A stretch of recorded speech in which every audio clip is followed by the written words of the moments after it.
You're welcome, Minister. Minister, this time last year, Fianna Fail published the Employment Equality Amendment Bill 2012.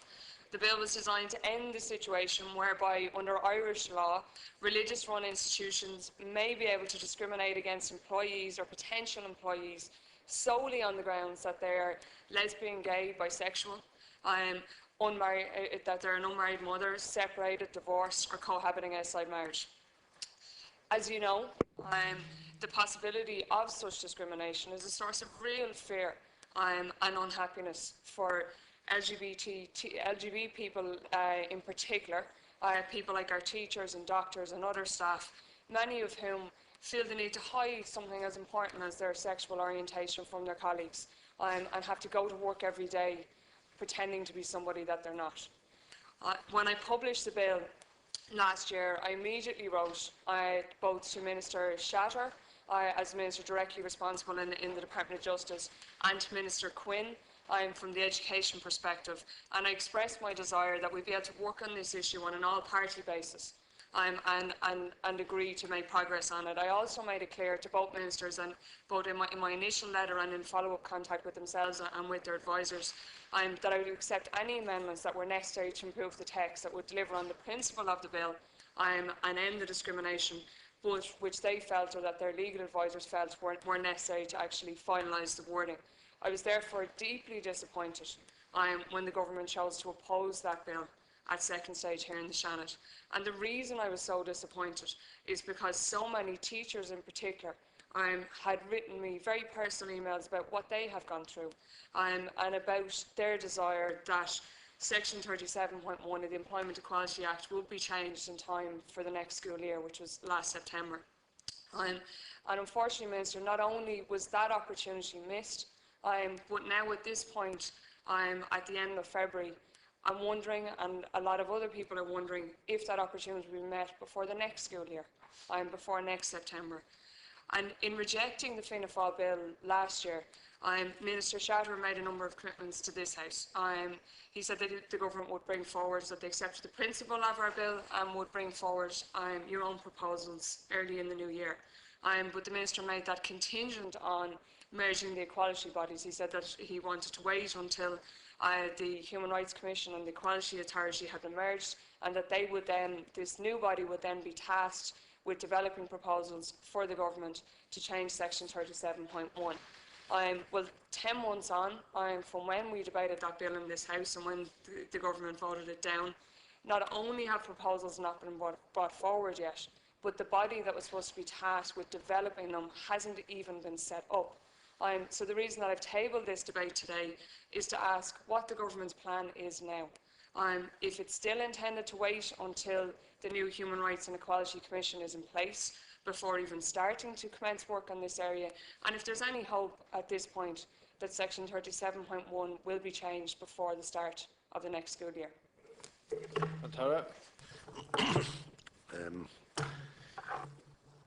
Thank you, Carlock, and I want to acknowledge the motion, first of all, that has been put forward here by Senator Averil Power, and to apologise for the fact that the Minister isn't here himself, but also to acknowledge the legislation that you put forward last year and your continuing interest in this particular matter.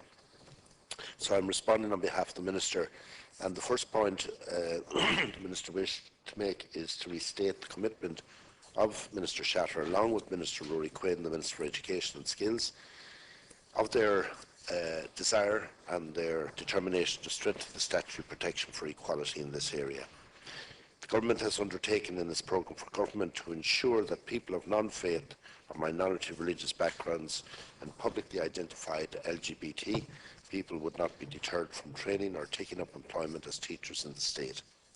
Minister Shatter has previously expressed concern about the potential impact of Section 37 of the Employment Equality Acts on lesbian, gay, bisexual and transgender persons. This section is designed to allow schools and other institutions to maintain their religious ethos. It was examined by the Supreme Court in 1996 when the Employment Equality Bill of 1996 was referred to it under the Article 26 of the Constitution. The Supreme Court found that it is a reasonable balancing in legislation of the different rights involved, including chiefly the right to earn a living and the right to freedom of religion and association.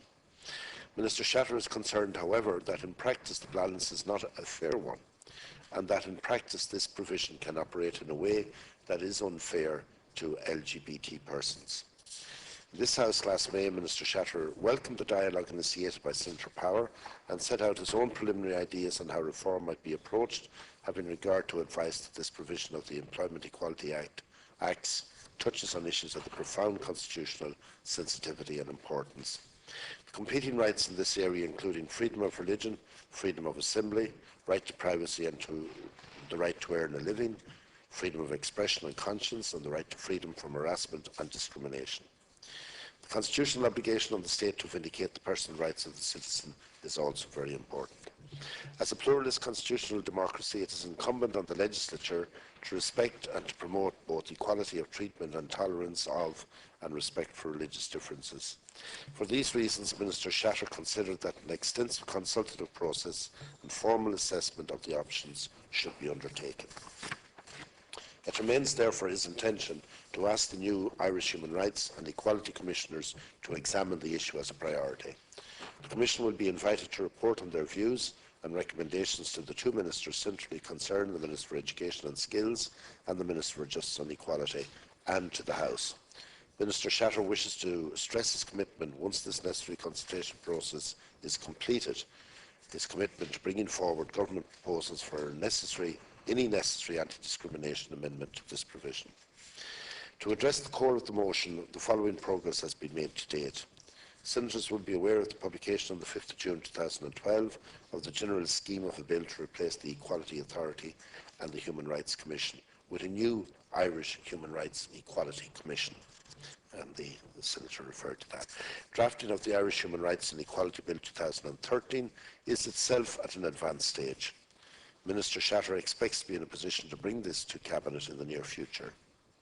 At the same time, practical preparations to establish the new Irish Human Rights and Equality Commission have also advanced. As senators will be aware, an independent selection process in relation to the membership of the new Commission is underway. The intention is that successful applicants will be appointed to the two existing bodies, the Equality Authority and the Human Rights Commission, pending enactment of the necessary legislation to effect the merger. I would also mention that it is also intended that the successful applicants will meet with the Joint Committee on Justice, Defence and Equality. While the selection process and timetables are matter for the independent selection panel, Minister Shatter hopes to be in a position to make a further announcement in relation to the appointment of the new Commission soon. This is a necessary preparatory step to the consultation envisaged by the Minister, and one which he had hoped to be able to conclude by now. He acknowledges that there may be frustration in some quarters anxious for a swift amendment to Section 37. However, he cautions against action without having given all interested parties the opportunity to contribute to the debate and fully consider all the options open to us. The new Commission will be uniquely placed to carry out such a consultation. So finally, Minister Shatter considers it is worth noting the priority that the Government has given over the past year to events highlighting issues affecting LGBT persons, both nationally and on the EU stage. These events have included the first EU President's side event on LGBT issues since 2004, which focused on homophobic and transphobic bullying. He feels strongly that this work is important groundwork in preparing for informed public debate on these issues in the forthcoming consultation and for future discussions in this House. Question, Senator? Yes. Minister, I have to say, and I acknowledge that you're giving the response for Minister Shatter, and he's not here himself today. I have to say that I'm disappointed to learn that developing proposals in this area is still contingent on the merger of the equality bodies, because that it is proceeding at such a slow pace. And the words shortly have been made so many times over the last year in relation to the equality bodies, and I appreciate that your direct responsibility. At the time when we discussed this last year, I indicated that I didn't understand in the first place why we needed to do a public consultation on this issue. I accept that there's absolutely a need from a legal point of view to make sure we're very careful about the wording, particularly given the constitutional provisions in this area and the competing concerns in relation to the constitutional provisions on equality on the one hand and on freedom of religion on the other. So I accept that the legal wording needs to be worked out, but I frankly don't accept the need to consult on the principle of the matter. Either we accept that it's wrong to discriminate against people purely on the basis of their sexual orientation, or we don't. And frankly, I don't think that if religious-run institutions could discriminate against somebody on the basis of their colour or any other any other intrinsic quality of themselves, we wouldn't ask them for their opinion on whether we should change or not. We just accept that it's wrong and we move on with it. So I have to say I'm unhappy that it's still continuing on that public consultation. And again, I suppose I just want to ask you, because you're representing Minister Shatter, is just to bring this issue back up with him again and ask him to bring more urgency to it, because it is so important. We have another school year coming up. The Minister, you rightly referred to the progress that's been made in other areas like bullying, and I welcome that, and I welcome the work that Minister Quinn in particular, the priority that he has given to tackling homophobic bullying. But the reality is, the reason why so many young people are unhappy is that they're robbed of role models, and they're robbed of teachers who can't be free to be themselves, and that's what leads to isolation and unhappiness and depression and ultimately suicide amongst our young people. That's one of the factors. So it's great that we're doing work to tackle bullying, but we also have to change the whole climate in which young teenagers are brought up if we're really going to work on this issue. So I just ask you to bring those concerns back to Minister Shatter and ask him to bring a greater sense of urgency to this issue. Thank you. Yeah, very briefly, thank you. Senator, just to say that the two bills are being merged, the two bodies are being merged, and the legislation, as the Minister has said, in relation to the Irish Human Rights and Equality Bill 2013 is very close to being brought to Cabinet, and this will be published. And already he's in the process of establishing the Irish Human Rights and Equality Commission, and that they will be set up, even pending that will be set up with the two existing bodies, pending the introduction of the legislation. I suppose in relation to the consultation, nevertheless there is an element there, because the Supreme Court did find that the legislation, the existing legislation, was constitutional, so obviously there's arguments on both sides. And to say in conclusion that Minister for Social Protection is working on the draft heads of a gender recognition bill as well, and that's also fairly complex. But there was the Gender Recognition Advisory Group report that reported in July of 2011, so this has now been produced in that respect, and it's expected that the heads of the bill will be brought shortly to the Oireachtas Committee on Social Protection and Education.